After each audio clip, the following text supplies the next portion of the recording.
এখন গতিকে এটা সুন্দৰ পৰিৱেশ এয়া চাওক লিটল যন্তৰ মন্তৰ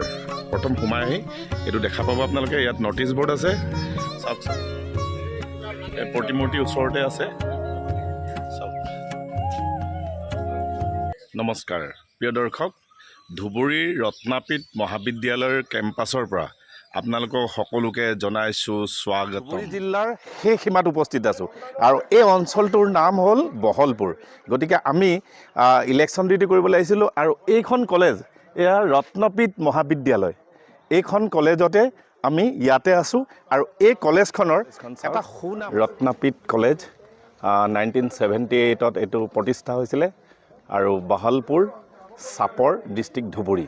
এই কলেজখনৰ প্ৰতিষ্ঠাপক আছিলে জননেতা শ্ৰদ্ধাৰ ex-CM শৰৎ চন্দ্ৰ সিনহা কলেজখনৰ যি প্ৰতিষ্ঠাপক সন্মানীয় স্বৰ্গীয় শৰৎ চন্দ্ৰ সিনহা তেখেতৰ যিৰ নাম হ'ল ভকত গাঁও এই কলেজৰ ওচৰতে আছে আৰু তেখেতৰ কোনো সম্পত্তি নাই এতিয়া অকল ভঙা ঘৰ এটা আছে আৰু তেখেত ইমানেই সৎ আছিলে তেখেতে কোনো সম্পত্তিৰ লোভ কৰা নাছিলে আৰু সেইকাৰণে এজন মহান ব্যক্তিক তেখেতক 1975ত তেতিয়া সেই সময়ৰ প্ৰধানমন্ত্ৰী ইন্দিৰা গান্ধীয়ে তেখেতক মাতি পেলাই তেখেতক মানে CM বাপটো দিছিলে এই কলেজতে তেখেতৰ প্ৰতিমূৰ্তি আছে আৰু তেখেতৰ প্ৰতিমূৰ্তি সন্মানীয় সৰ্বানন্দ সোণোৱাল ডাঙৰীয়া তেখেতে উন্মোচন কৰিছিলে সেই প্ৰতিমূৰ্তিও আপোনালোকক দেখুৱাম আৰু লগতে কলেজখনৰ যি পৰিৱেশ আছে কলেজখনৰ যি বাউণ্ডৰী আছে কলেজখনৰ যি ডিপাৰ্টমেণ্টবিলাক আছে সেইখিনি অলপ দেখুৱাবলৈ আপোনালোকক চেষ্টা কৰিম আৰু কলেজখনৰ এটা সুন্দৰ পৰিৱেশ এটা আছে একদম প্ৰাকৃতিকৰ সৌন্দৰ্যৰে ভৰা গতিকে আপোনালোকক কলেজৰ ভিতৰলৈ লৈ যাম বুলি ভাবিছোঁ বলক কলেজখন চাওঁ যিটো ক্লাইমেট সেইটো ইয়াত আছে এটা সুন্দৰ পৰিৱেশ এয়া চাওক লিটল যন্তৰ মন্তৰ প্ৰথম সোমাই আহি এইটো দেখা পাব আপোনালোকে ইয়াত নটিচ বৰ্ড আছে আৰু ইয়াত কলেজৰ মেপখন আছে চাওক ৰত্নাপীঠ কলেজৰ মেপখন আছে আৰু এয়া বৰ্ড লাগি আছে ধুনীয়া পাৰ্ক এখন আছে কলেজৰ মাজতে চাওকচোন সুন্দৰ পাৰ্ক এখন আছে আৰু এয়া হৈছে ষ্টাফৰ কাৰণে কাৰ পাৰ্কিং সুন্দৰ এটা ব্যৱস্থা ষ্টাফৰ কাৰণে কাৰ পাৰ্কিং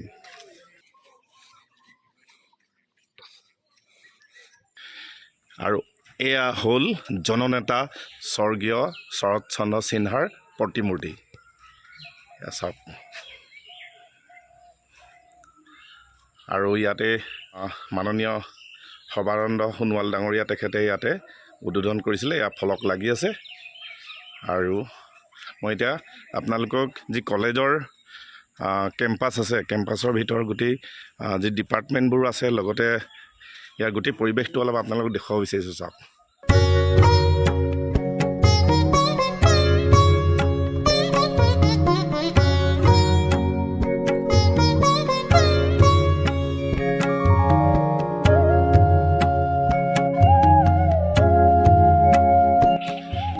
সুন্দৰ এখন ফুলনি বাগিচা চাওকচোন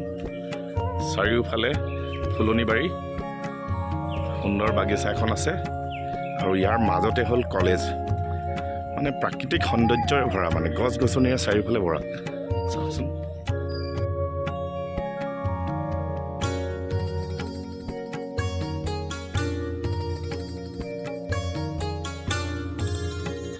এয়া হৈছে লাইব্ৰেৰী গ্ৰন্থাগাৰ অপূৰ্ব সিনহা গ্ৰন্থাগাৰ চাওক দেখুৱাইছোঁ এয়া যি মহাবিদ্যালয়ৰ যি ক্লাছৰুম সেই ক্লাছৰুমবিলাক দেখুওৱা হৈছে এইটো এটা বিল্ডিং চাওক সুন্দৰ পৰিৱেশ ইয়াত চাৰিওফালে গছ গছনিৰে ভৰা দেখিছেনে চাৰিওফালে গছ গছনিৰে ভৰা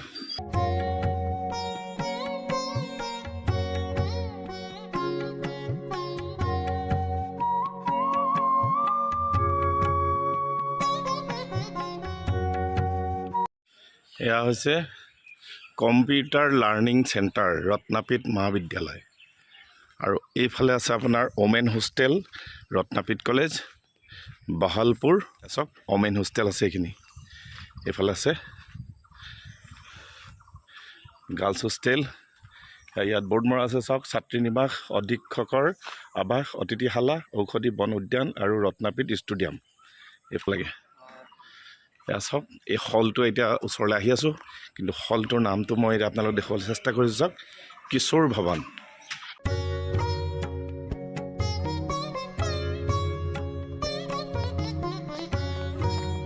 আৰু ইয়াতে বৰ্ড এখন লগোৱা আছে চাওক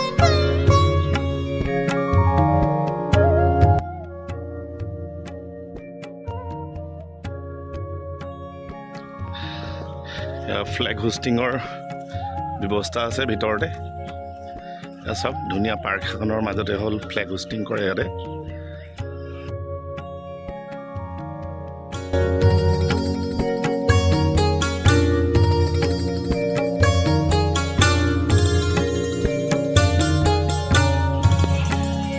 চাওকচোন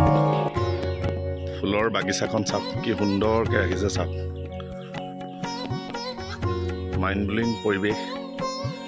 এটা সুন্দৰ পৰিৱেশৰ মাজত কলেজখন আছে দেখিছেনে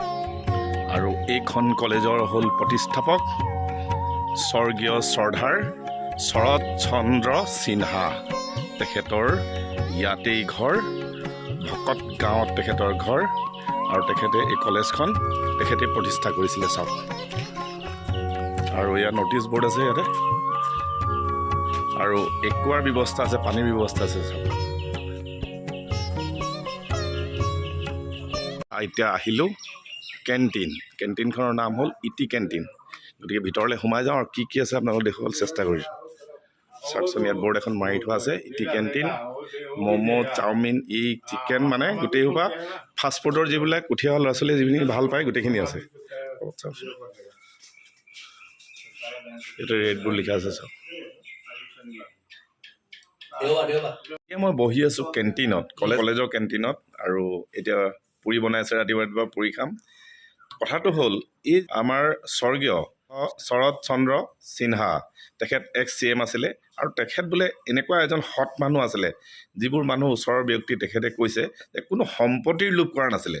একেবাৰে সৎ মানুহ বা চাকৰি বাকৰি যদি বিচাৰি যায় ওচৰৰ স্থানীয় মানুহে যদি বিচাৰি যায় তেখেতে কয় মই অল অসম চাব লাগিব গোটেই অসমখন মই চাব লাগিব অকল পাৰ্চনেলি মই কাকো চাকৰি দিব নোৱাৰোঁ গতিকে তেনেকুৱা এজন ব্যক্তি আৰু এতিয়া জনামতে তেখেতৰ ইয়াতে যিহেতু ভকত গাঁৱত ঘৰ গতিকে কোনো সম্পত্তি নাই তেখেতৰ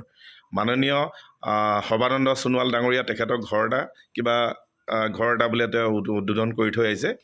পকাৰ বিল্ডিং এটা বনাই থৈ আহিছে সেই বিল্ডিংটোৱে আছে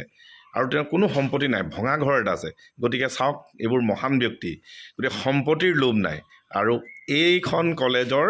তেখেতে প্ৰতিষ্ঠাপক গতিকে এনেকুৱা এখন কলেজ সেইকাৰণে আপোনালোকৰ কলেজখন অলপ দেখুৱাবলৈ বিচাৰিলোঁ আনবোৰ কলেজতকৈ যিবিলাক প্ৰতিষ্ঠাপক আছে তেখেততকৈ সম্পূৰ্ণ এখেত অলপ বেলেগ ধৰণৰ মানুহ আছিলে আৰু তেতিয়া সেই সময়ৰ 1975ত ইন্দিৰা গান্ধীয়ে তেখেতক মাতি পেলাই সেইকাৰণে CM বাপটো দিছিলে তেখেত আৰু তেখেতৰ যি মানে পাৰ্টি আছিলে এতিয়াতো কংগ্ৰেছ I আছে তেতিয়া কংগ্ৰেছ S আছিলে সেই সময়ত গতিকে এনেকুৱা মহান ব্যক্তিবিলাক এনেকুৱা সৎ ব্যক্তিবিলাক বৰ্তমান এতিয়া নাই এতিয়া সকলোৰে টকা পইচা লোভ আছে সম্পত্তিৰ লোভ আছে নহয় জানো গতিকে এইখিনিকে আপোনালোকক জনাবলৈ চেষ্টা কৰিলোঁ ভিডিঅ'টি ভাল লাগিলে আপোনালোকে লাইক কৰিব কমেণ্ট কৰিব আৰু যদি আপুনি নতুনকৈ চাই আছে তেতিয়া ছাবস্ক্ৰাইব কৰিব নেক্সট ভিডিঅ'ত পুনৰ লগ পাম নমস্কাৰ